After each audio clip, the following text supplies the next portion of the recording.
So as I was saying, the ties aren't necessary. The leaves are very sticky, and because you've wet them slightly, when you've wet them slightly while you're rolling them, it helps to stick them together, and they don't come apart. Right, I'm not a big smoker myself of cigarettes, but cigars I do enjoy every so often, and because it's Christmas time now, I like to give a few out to my friends. So most of these in this tub here will be given away, and obviously I do give out. You aren't allowed to sell homegrown tobacco in the UK. It's against the law because the government loses tax money on it. But I always say fuck the tax man, so I just give them out for free.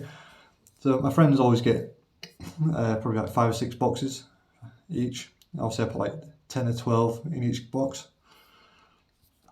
This year I managed to grow.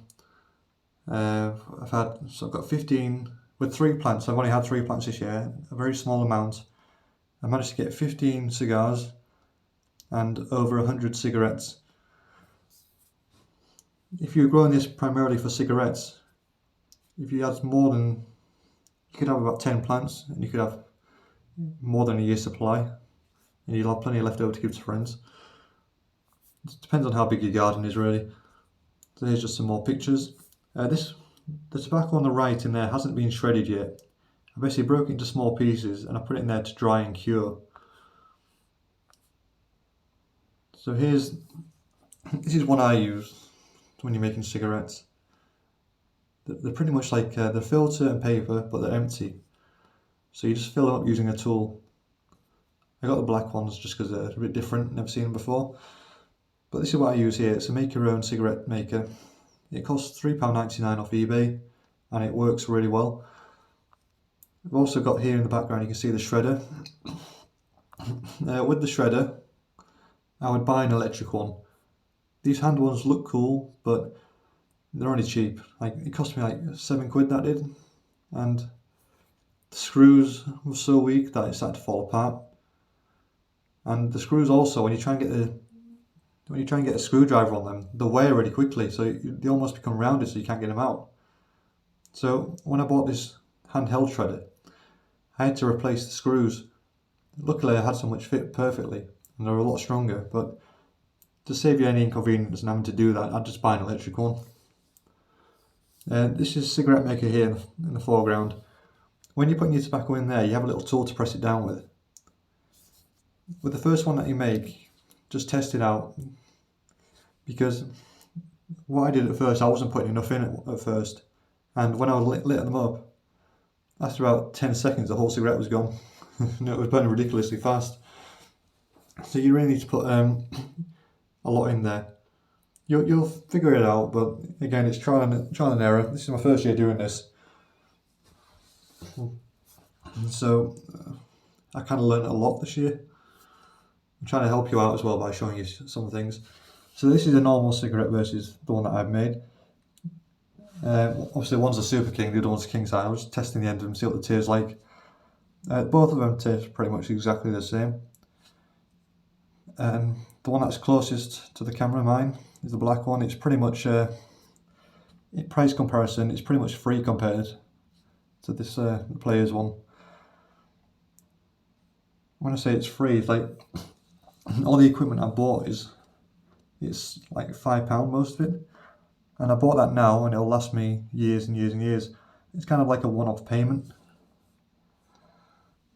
Here's another tub of tobacco, which is ready to be made into cigarettes. Here's another picture of the shredder. Like I was just saying, get an electric one. It's much easier to get an electric one. I haven't actually had one myself, but they do look better, and they're about the same sort of price as well. And you won't have to rebuild them or faff around with them in any way. That's up there. So this is just a little curing method that I use.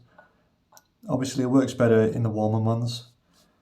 It says here, when I say remove the lids for 30 minutes and put back in, and basically I'm telling you to put them in a warm area, then take them out of the warm area before placing them back in again. The reason why you're warming it up before you're taking the lid off is just because it helps the condensation escape. When you warm them up whilst they're in a contained environment, loads of the moisture escapes, turns into condensation, and when you open the lid up in a colder room, all of that escapes. And in the colder months, you need to do this for a bit longer. But what I like to do is I like to do this slowly. But I don't really think it makes a difference because I have done it fast before just by leaving the lid off and putting them in the boiler room in my house.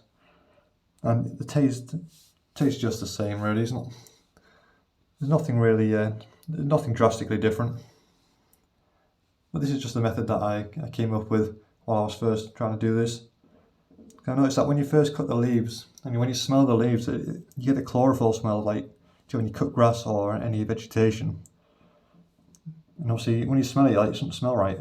But then, as it starts to dry, that's when the smell starts to come out, and it actually starts to smell like real tobacco. That's just like a little method there with a little instruction. So that's where I store them, in the boiler room where it's nice and warm. This is basically I do not do this. Yeah.